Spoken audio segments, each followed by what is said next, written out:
சென்னை புளியந்தோப்பு, பட்டாளம், ஓட்டேரி பகுதி கழிவுநீரை சுத்திகரித்து அனுப்ப பெரம்பூர் பேரக்ஸ் ரோட்டில் கழிவுநீர் அகற்றும் பம்பிங் ஸ்டேஷன் செயல்படுகிறது. இங்கே அடிக்கடி அடைப்பு ஏற்பட்டு பழுதாவதால் குடியிருப்பு பகுதிகளுக்குள் கழிவுநீர் புகுந்து விடுகிறது. புளியந்தோப்பு, பட்டாளம், KM கார்டன் பகுதிகளில் கடந்த 5 நாட்களுக்கு மேலாக கழிவுநீர் தேங்கி உள்ளது.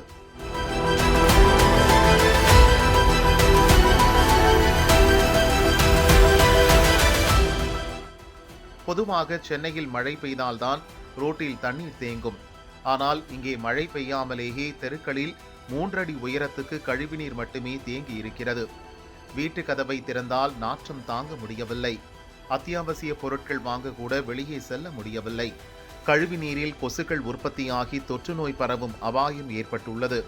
இதுவரை எந்த அதிகாரிகளும் வந்து பார்க்கவில்லை என அப்பகுதி மக்கள் வேதனையுடன் கூறினர். இங்கே மழையே வரல, ஆனால் வெறும் காவா தண்ணி நிற்குது. பம்பிங் ஸ்டேஷனில் அப்பப்போ திறந்து விட்டுறாங்க. எப்போ பார்த்தாலும் வெறும் காவா தண்ணி தான். எங்கள் அக்கம் பக்கத்தில் எவ்வளோ குழந்தைங்க இருக்குதுன்னு பாருங்கள். குடிநீர் தண்ணி ஃபுல்லாக வெறும் காவா தண்ணி கலந்து வருது. அப்புறம் எப்படிங்க குழந்தைங்களுக்கு இந்த மழை காலத்தில் ஊர்பட்ட தொத்துவாதிங்களாம் வரும், குழந்தைங்களாம் வச்சுன்னுக்கிறோம். இவனுக்கு எப்போ பார்த்தாலும் இந்த மாதிரி பம்பிங் ஸ்டேஷனும் சரியில்லை. எப்போ பார்த்தாலும் இந்த காவால் இது என்னத்த காவா, மழை தண்ணி போகிற காவா. அந்த காவா கொஞ்சம் காட்டுங்களேன் திரும்பி. அது வெறும் மழை தண்ணி போகிற காவா, அதில் மழை தண்ணியாக போகுது. எப்போ பார்த்தாலும் வெறும் அந்த கழிவுநீர் தான் ஃபுல்லாக இதில் போகுது. இது எந்த ஸ்டெப்பும் எடுக்க மாட்டாங்க இங்கே. ஏன்னா இங்கே இருக்கிறவங்கெல்லாம் தாழ்த்தப்பட்ட சமுதாயம். அதனால் இதே அண்ணா நகர்லையோ மயிலாப்பூர்லையோ போய்ட்டு இந்த மாதிரி தண்ணி காவா தண்ணி கூட சொல்லுங்கள் பார்க்கலாம். நாங்களாம் வேறு வழி கிடையாது. இங்கே இந்த காலம் ஃபுல்லாக இந்த காவா தண்ணிலையும் இந்த நாற்றத்துலேயும் தான் துவைச்சிருக்கணும். ஒரு வாரமாக வீடுங்க ஃபுல்லாக இருக்கிற எல்லா வீடுங்க ஃபுல்லாக காவா தண்ணி தான், வெறும் நாற்றம் தான். உங்களால் 5 நிமிஷம் நிற்க முடியுதா இங்கே? நாங்கள் சாப்பிட கூட முடியல. இங்கே வெறும் காவா தண்ணி தான். பம்பில் தண்ணி வச்சா காவா தண்ணி. எப்படிங்க அந்த மாதிரி பண்ண முடியும்? இதுக்கு யாரும் பார்த்து ஒரு ஆக்ஷன் எடுக்க மாட்டேன்றாங்க. காலம் ஃபுல்லாகவே இந்த ஏரியா ஃபுல்லாக அப்படி தான். எங்கே குழந்தைங்க பட்டாசு வெடிக்க முடியும், புது துணி போட முடியும்? இது எதுவும் சொல்கிறது இல்லைங்க. வருஷம் மழை காலம் வந்தால் தண்ணி நிற்கும், ஓகே. ஆனால் இது இந்த இடத்துல இன்னும் அந்தளவுக்கு மழையே கிடையாது. இந்த தண்ணி கலரை பாருங்களேன், எவ்வளோ கொசு பாருங்கள். அந்த காவாங்கெல்லாம் எங்கெங்கே காவா கட்டியும் பிரயோஜனம் கிடையாது சார், வேஸ்ட்டு தான். கழிவுநீர் தேங்கியதை தொடர்ந்து மக்கள் போராட்டம் நடத்திய பிறகே அதிகாரிகள் மக்களை சந்தித்து பேசினர். தமிழக அரசு எங்கள் KM கார்டன் 15 தெருவு இருக்கிறது. காவா தண்ணி நிப்பாட்டி கொண்டிருக்கிறது. இது அகற்றுவது. தீபாவளி டைம்ல ஒரு நல்ல ட்ரெஸ் போட்டு ஒரு சாமி கும்பிட முடியல, எங்களால ஒரு வேலைக்கு போக முடியல சார். எங்களை ஸ்கூலுக்கு போக முடியல. குழந்தை 5 நாளா வீட்டில் இருக்குது, ஸ்கூலில் டியூஷன் போகாத. எப்படி நாங்கள் குழந்தைய அனுப்ப முடியும் இந்த தண்ணியில்? சென்னை மாநகராட்சியின் அலட்சியம்தான் ஆயிரக்கணக்கான மக்கள் இந்த அவலத்தில் சிக்க காரணம் என குற்றச்சாட்டு முன்வைக்கப்பட்டது. கடந்த 5 நாட்களாக மழை என்னவோ லேசாக தாங்க மழை வந்தது. மழை பெஞ்சு, ஆனால் இவங்க என்ன பண்ண 5 நாளாக தண்ணி தேங்கி நின்றுச்சு. இது என்ன சொல்கிறாங்க கேட்டிங்கன்னா, பம்பிங் ஸ்டேஷன் ஒர்க் பண்ணலன்னு சொன்னாங்க. சரி சொல்லி ஏதோ ஒர்க் பண்ணுறாங்க, அவங்கள நம்ம நேரம் நம்மளும் கொடுக்கணும். ஏன்னா திடீர்னு நடக்கக்கூடிய ஆக்சிடென்ட்டுக்கு எதுக்குமே யாரும் அதிகாரிகளோ யாரும் பொறுப்பேற்றுக்க முடியாது. நாங்கள் ஏற்றுக்கிட்டோம். 5 நாட்களாக பார்த்தீங்கன்னா பம்பிங் ஸ்டேஷன் வேலை செய்யலை இதையே சொல்லிட்டு இருந்தாங்கன்னா இதனுடைய விளைவை யார் அனுபவிக்கிறது? நாங்கள் தான் அனுபவிக்கிறோம். இங்கே சூளை, தட்டாங்குளம், புளியாந்தோப்பு, பட்டாளம், ஆஞ்சநேயர் கோயில், KM கார்டன் பகுதி. KM கார்டனில் 14 தெரு இருக்குது. தட்டாங்குளம் பகுதியில் 18 தெரு இருக்குது. இந்த பகுதியில் சுமார் குறைஞ்சபட்சம் பார்த்தீங்கன்னா குறைஞ்சது 20,000 பேர் மேலே மக்கள் வாழ்ந்துட்டு இருக்காங்க. 20,000 பேருடைய வாழ்வியல் முறை இயற்கையாக, அதாவது இயல்பான வாழ்வியல் முறை முழுவதுமாக பாதிக்கப்பட்டிருக்கு. குடிக்கிற தண்ணி நாத்தடிக்குது, குளிக்கிற தண்ணி நாத்தடிக்குது. இப்போது இயற்கை உபதிகள் இது எல்லாமே ட்ரைனேஜ் பம்பிங் ஸ்டேஷனே வேலை செய்யலை. ரோட்டில் இருக்க தண்ணியே போகலன்னு சொன்னால் வீட்டில் இருக்கக்கூடிய ட்ரைனேஜ் தண்ணி எப்படி வெளியேற்ற முடியும்? அப்போ இயற்கை உபதிகள் எப்படி ஒரு மனிதனால் கழிக்க முடியும் சொல்லுங்கள்? இப்படிப்பட்ட சூழ்நிலையில் 5 நாட்களாக இந்த பகுதிவாழ் மக்கள் தள்ளப்பட்டாங்க. இன்றைக்கி பார்த்தீங்கன்னு சொன்னால் நிறைய பேர் இங்கே இருக்கக்கூடிய தனியார் மருத்துவமனையிலாம் லூஸ் மோஷன் சொல்ல அட்மிட் ஆகியிருக்காங்க. இதெல்லாம் யார் பொறுப்பேற்றுக்கிறது? எல்லாம் கேளுங்க. லூஸ் மோஷன், வாமிட்டு எல்லாமே எவ்வளோ பேர் எல்லாம் அவதிப்பட்டு இருக்காங்க. இதே நீங்கள் பார்த்தீங்கன்னு சொன்னால் ஓட்டு வாங்குறதுக்கு வரத்துக்கு மட்டும் MLA வராங்க, MP வராரு, எல்லாமே வராங்கல்ல. மக்களுக்கு பாதிப்புன்னு சொன்னால் இந்த பகுதியினுடைய எழும்பூர் தொகுதி சட்டமன்ற தொகுதி MLA பழனாமன் இப்போ இல்லை, எந்த மழைக்குமே அவர் வரமாட்டார். ஆனால் நீங்கள் என்ன பண்ணுறீங்க?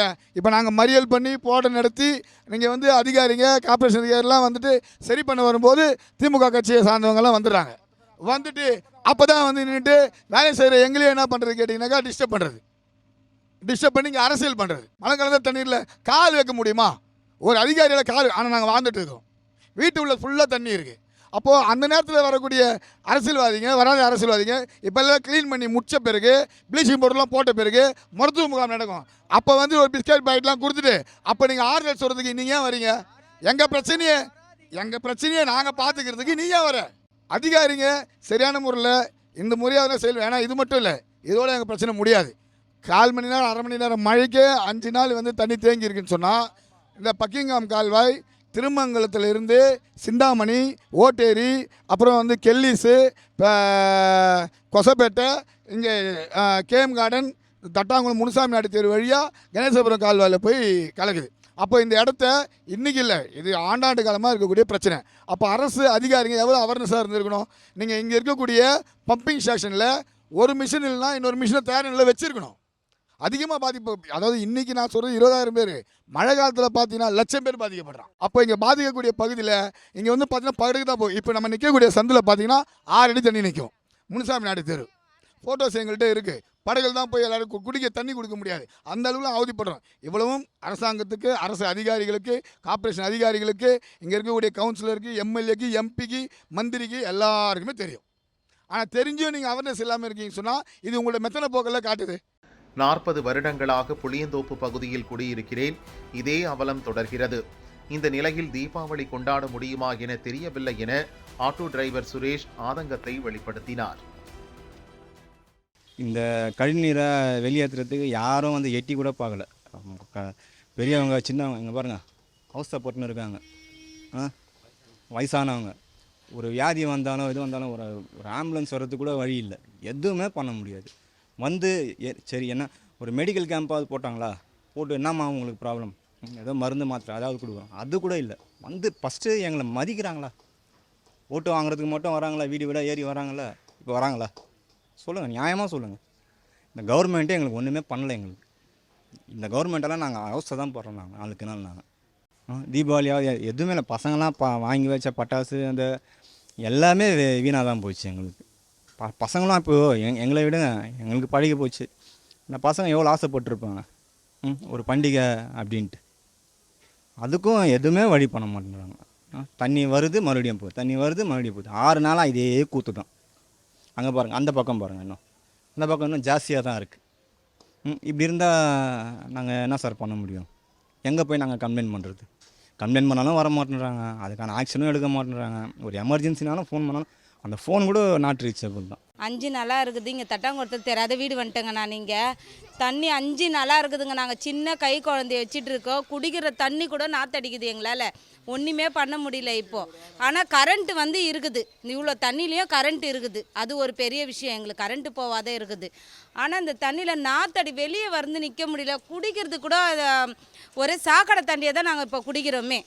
நல்ல தண்ணி எடுத்துன்னு வர போகிறது கூட எங்களுக்கு வழி இல்லாத இருக்கிறது. நாங்கள் வேறு என்ன சார் பண்ணுறது? 5 நாளாக இருக்குது இந்த தண்ணி. எங்களுக்கு ஒரு இதுவே கிடையாதா, முடிவே கிடையாதா? யாருக்கிட்டே கம்ப்ளைண்ட் பண்ணாலும் எடுத்துக்க மாட்றாங்க. இன்றைக்கி போய் நாங்கள் அம்பிகா ஹோட்டலில் அந்த ரோட்டில் போய் மறியல் பண்ணோம். 3 ஹவர் டைம் கொடுத்தாங்க எங்களுக்கு. 3 ஹவரில் இப்போ தான் கொஞ்சம் போயிருக்குது. எங்களுக்கு இடுப்பு வரையும் இருந்தது சார். 3 ஹவர் டைம் கொடுத்தாங்க, இன்னமும் போகல. லூஸ் மோஷனு, வாமிட்டு, நான் உடம்பெல்லாம் ஒரே நமைச்சல். குழந்தைங்க குட்டிங்கெல்லாம் எப்படி போவாங்க, எப்படி வருவாங்க சொல்லுங்கள்? அந்த நேரத்தில் இந்த காவா தண்ணி, மழை தண்ணின்னா கூட மழை கூட வரல. அவ்வளோ காவா தண்ணி 5 நாளாக லோல் பட்டுன்னு இருக்கோம் நாங்கள். இன்னும் ஏதுன்ட்டு வந்து யாருமே பார்க்க, அந்த ஓட்டு வாங்க சொல்ல தான் எல்லாமே வராங்களே கண்டி இது வரைக்கும் எதுவுமே வர்றதே கிடையாது.